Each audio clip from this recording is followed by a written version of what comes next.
E aí, pessoal, tudo bem? Bom dia novamente. Então, vamos dar sequência aos nossos estudos sobre Idade Média. A gente encerrou no último slide o conteúdo de Alta Idade Média Ocidental, né?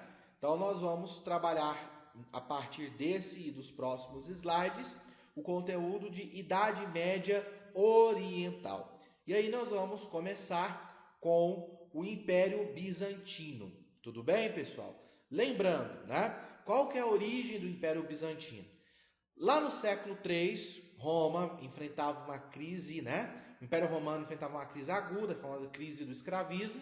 Então, o imperador Constantino resolveu dividir o império em duas partes: o Império Romano do Ocidente e o Império Romano do Oriente.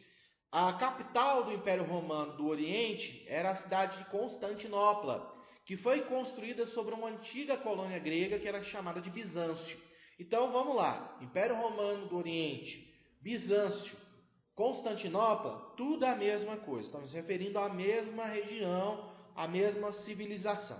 Tudo bem? Beleza? A parte oriental do Império Romano, ela não sucumbiu às invasões bárbaras. Eu já havia explicado isso para você. E por que ela não sucumbiu? Graças ao comércio, né? Enquanto você tinha uma Roma que dependia muito da mão de obra escrava, Roma Ocidental, né? Estou falando do Império Romano Ocidental, do escravismo, o Império Romano do Oriente não dependia tanto dessa mão de obra escrava. Então, consequentemente, a crise do século III ela bateu como um martelo na parte ocidental do Império, mas a parte oriental ela permaneceu. Tudo bem? Ela não foi afetada. Então, olha que coisa. Enquanto na Europa Ocidental você está tendo ali, em pleno vapor, a formação do feudalismo, dos reinos bárbaros, né?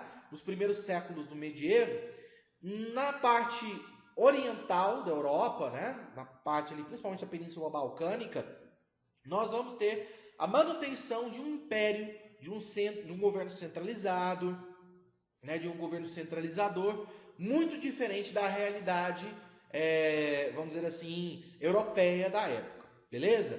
Como eu disse para vocês, o que salvou Constantinopla, né, o Império Bizantino ou o Império Romano do Ocidente, é o comércio, a atividade comercial de uma forma geral. E aqui nesse mapa eu vou mostrar para vocês o porquê disso. Na verdade, Constantinopla, que hoje é Istambul, né, na Turquia, ela fica bem aqui nesse pontinho vermelho, na passagem do Ocidente para o Oriente Médio. Constantinopla fazia parte de uma rota de comércio muito famosa, que é a famosa Rota da Seda, que ligava o extremo Oriente ao Ocidente. Então, não só a seda, mas especiarias, né, incenso, escravos, produtos de alto valor que eram comercializados no Ocidente, chegavam, né, à Europa. Qual que era a porta de entrada? A cidade de Constantinopla. Então, por isso que Constantinopla, a sua posição geográfica, ela favoreceu o desenvolvimento do comércio e a manutenção desse império. Mas esse império ele foi pressionado, ele foi atacado centenas, milhares de vezes pelos povos que aqui viviam. Nós vamos falar disso aí mais adiante. Então, como eu estava falando para vocês, na verdade, Bizâncio viveu um curto período de apogeu, foi justamente durante a gestão do imperador Justiniano, né? E do século VII, do século VIII adiante, até a sua queda, o que nós vamos observar? Um longo declínio, né, da civilização bizantina. Principalmente porque naquela região nós temos a eclosão de duas outras civilizações, que é o Império Turco-Otomano, né, e os árabes muçulmanos, que vão pressionar constantemente Constantinopla, tá? Que vai perdendo territórios até basicamente sobrar só a cidade de Constantinopla. Mas a gente vai falar disso mais adiante. O Justiniano, ele vai reconquistar territórios que pertenciam ao antigo Império Romano, né? Tanto do Ocidente como do Oriente, transformou Constantinopla numa cidade riquíssima, com elevadíssimo desenvolvimento cultural, né? Arquitetos, artistas, filósofos do antigo, né, do mundo antigo, migraram para Bizâncio, porque ali podiam preservar, né, as suas atividades. Inclusive, apesar, né, dessa titularização Império Romano do Oriente, na verdade, Bizâncio, desde a sua fundação, de Constantinopla, né, há um predomínio da cultura grega, tá? Então não há uma cultura romana. Existem alguns aspectos, principalmente a questão do direito, né, romano, mas se fala o grego, há uma forte influência da cultura grega dentro dos territórios bizantinos. Tudo bem? Além disso, Justiniano construiu um sistema de defesas, né, para proteger a sua cidade, linhas de muralha quase que intransponíveis, mas os turcos, né, no século XV vão conseguir ultrapassar as muralhas e conquistar Constantinopla. Tá? Durante a sua gestão, nós podemos destacar a questão da formação do Corpus Juris Civilis, né, o Codex Juris Civilis, que é uma compilação do antigo direito romano. Então, o Justiniano ele reuniu, né, em Bizâncio os especialistas em direito romano e fez uma compilação do direito civil romano. Compilação essa, inclusive, que serve de base para a formação de códigos de direito civil que atuam até hoje no mundo ocidental, para você ver tanto, né, como é importante a gente estudar essas civilizações antigas, tá? E além disso, tá, a questão da expansão territorial, e aí nós temos uma questão de contradição aqui. Quanto mais Justiniano empreendia guerras para avançar, né, anexar novos territórios, mais ele aumentava a demanda por impostos, porque você tem os gastos para cobrir essas guerras, essas campanhas militares. Isso gera uma revolta popular, né, durante a sua gestão, que é a revolta de Nica, ou também revolta de Niké, provocada justamente pelo aumento dos impostos dentro dessa dinâmica da expansão territorial bizantina. Então, o que nós vamos observar no mapa é o ápice, né, o apogeu de anexação de território por parte dos bizantinos. Isso aqui estou falando aí do século VIII depois de Cristo. Então, basicamente, né, a península balcânica aqui, o território da Grécia, da Macedônia, e também parte do que hoje atualmente corresponde ao território da Turquia foi anexado pelos bizantinos. Tudo bem? Após a morte do Justiniano, o Império Bizantino passou, né, por um longo processo de declínio econômico e social, que foi muito provocado pelo avanço de outras civilizações, como a civilização árabe e o Império Turco Otomano. Tá? Outra questão importante em relação ao Império Bizantino é a questão do chamado Cisma do Oriente. Essa questão do Cisma do Oriente, que vai dar origem a duas igrejas cristãs, né?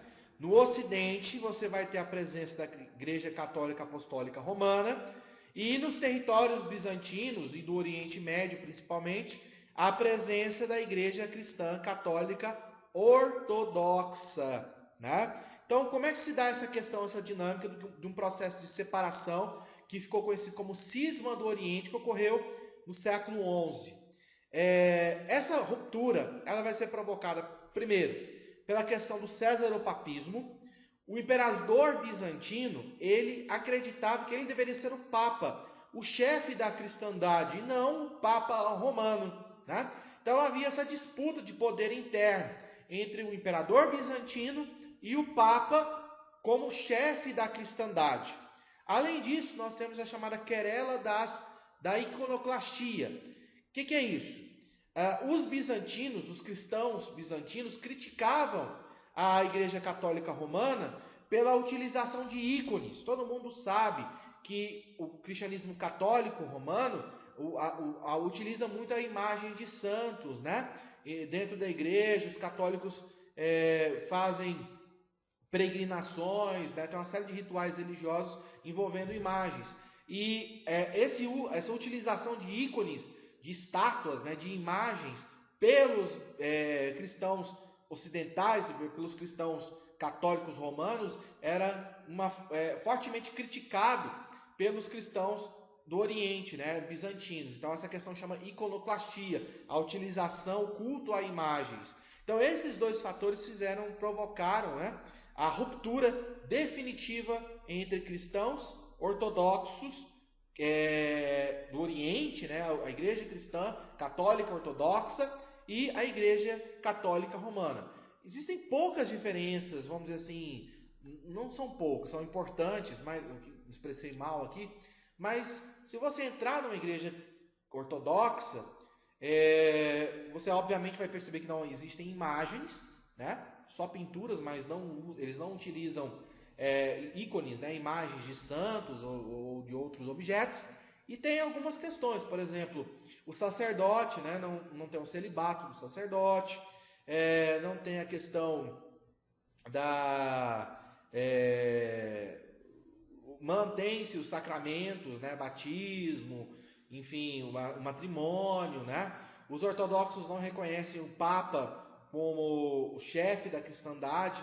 A igreja ortodoxa está dividida em patriarcados. Tem o patriarcado de Moscou, o patriarcado de Kiev, o patriarcado de Constantinopla, vários patriarcados, enfim. Existem diferenças no ritual, existem diferenças na prática, né? O sinal da cruz ele é invertido, o católico é feito da direita para a esquerda, o outro é da esquerda para a direita, enfim, existem as diferenças, mas são cristãos, né? No final das contas acreditam em Jesus, na salvação da alma, Jesus como Salvador, enfim, isso não se altera, beleza? Tudo bem? Outra questão importante que nós temos que destacar é a questão da cultura bizantina. Como eu falei, uma civilização muito rica, muito próspera, que tem uma produção cultural muito vasta e principalmente quando se fala em bizantinos e se fala em cultura bizantina, é isso aqui que você tem que saber, o tal do mosaico, né? O mosaico é o principal legado da cultura bizantina.